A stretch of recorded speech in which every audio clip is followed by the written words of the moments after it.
Paano makamit ang financial independence at early retirement? Sa video natin today, we're gonna discuss with you not only how to retire by 30, but also how to retire rich. Because you see, ang retirement ay hindi based sa age natin. It's a number. It's a financial number.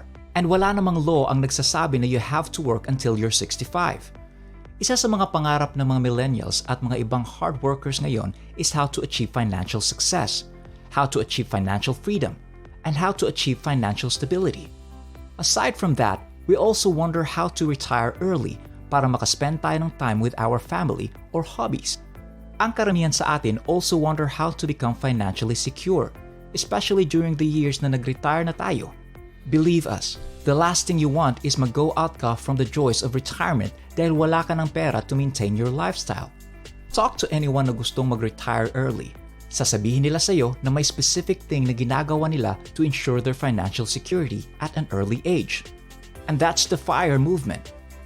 FIRE stands for Financial Independence, Retire Early.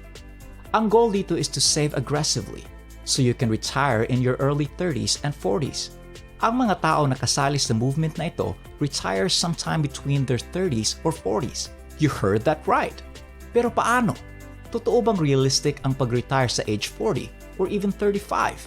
Today we'll be taking a closer look at the FIRE movement to find out if it's right for you. But before that, don't forget to like, subscribe, and comment kung ano ang motivation nyo to retire early.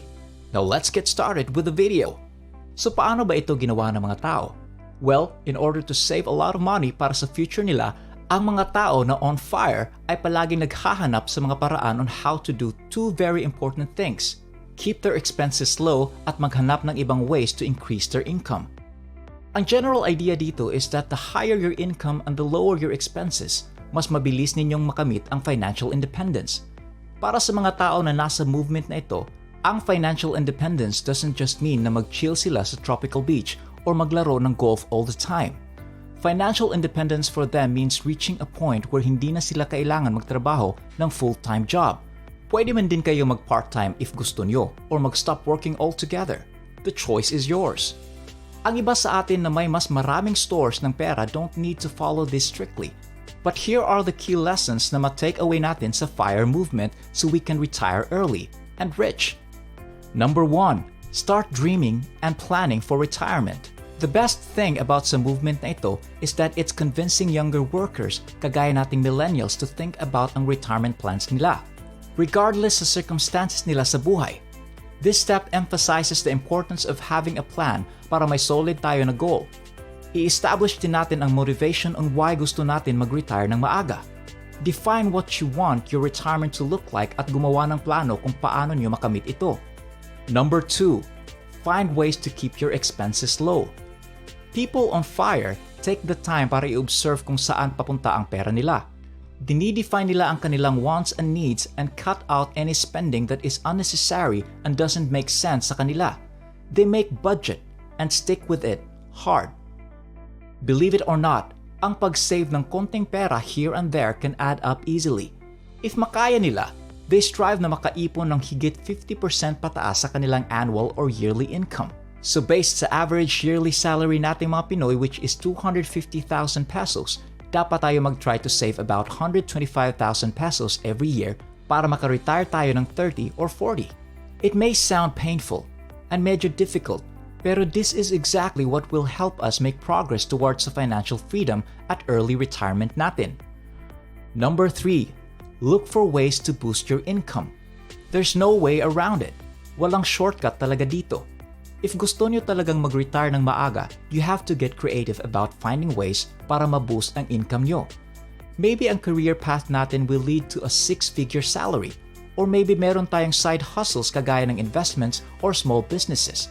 It could mean na magbebenta tayo ng clothes online or magtatrabaho part-time sa fast food chains. Money is money, and whatever that looks like para sa'yo, ang pagkakaroon ng additional income will play a huge role sa future financial stability natin and brings us one step closer to an early retirement. If you want to learn more kung ano ang mga easy side jobs to do, check out our channel and watch 10 proven ways to make money online, kahit nasa bahay ka lang. The link's in the description. Number 4. Make saving and investing a priority. If gusto nyong mag-retire ng maaga, you have to save and invest. There are no ifs or buts about doing it. Just do it. Ito ang reasons why ang mga tao na nasa FIRE movement are determined to throw 50% pataas ng kanilang sweldo towards their retirement. Let's be honest. Maybe 50% ay masyadong mataas na contribution for you right now. And yes, it's a lot para sa karamihan natin. And that's okay. We all have to start somewhere. That's why nire-recommend namin na mag-start kayo mag-save ng 50% sa income nyo at ilagay nyo yon sa retirement funds. The key is to get into a regular habit of saving at investing every single month. Kapag nagawa nyo ito, time and compound interest worked for you instead of against you.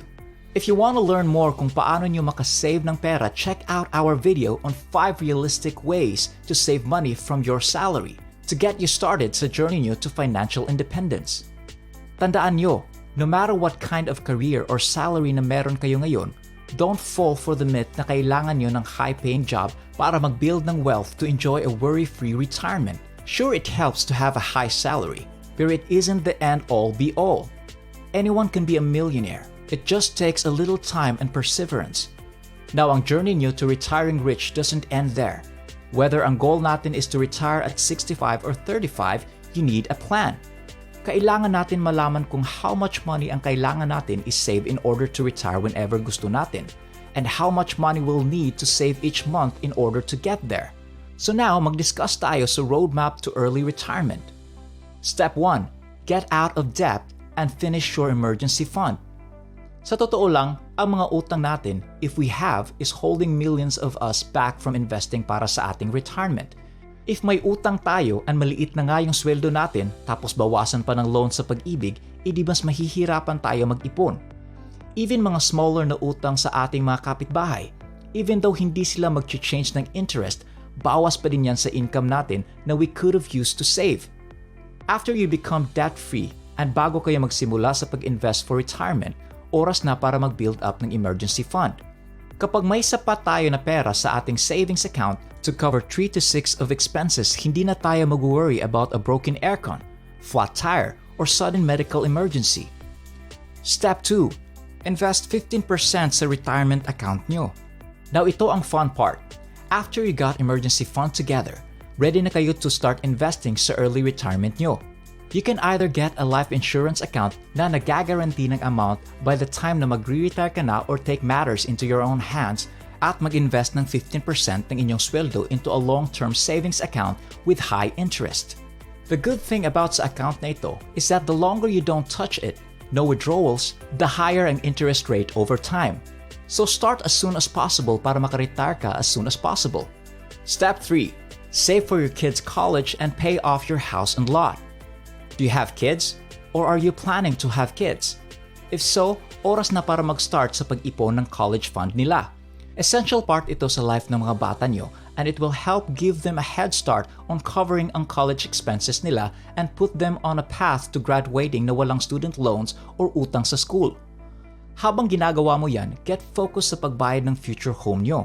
This is a huge goal para sa karamihan natin. Pero it will give us the momentum na kailangan natin para makaretire tayo ng maaga. Isipin mo ito, how much more money ang maiipon natin para sa ating retirement if wala tayong bayad sa bahay? We'd have a lot more money to save if wala tayong utang and may fully paid bahay na tayo. Step 4. Investing beyond 15%. Max out your retirement account. Now that covered na ang college expenses ng ating little darlings and may fully paid house na tayo, we can really start to make some headway sa ating early retirement goals. By this time, baka 30-40 years old na tayo.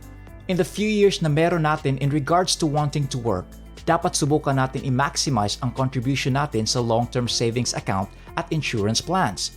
If we've been living frugally, siguradong-sigurado na may extra pera tayo to put into every month. The more money na ilalagay natin ngayon, the higher the fund value, and tataas talaga ang interest rate. By the time na i-withdraw natin ang pera na ito, we can expect it to have doubled or tripled based sa contract nyo with the bank or ang agency. As you can see, there's a lot of difficult and stressful aspects at steps into getting that successful early retirement. But it is possible as long as i-follow nyo ang FIRE method that we showed you. Siguradong makakatulong ito sa inyo if you want to make your dreams into reality. Thanks for watching and God bless!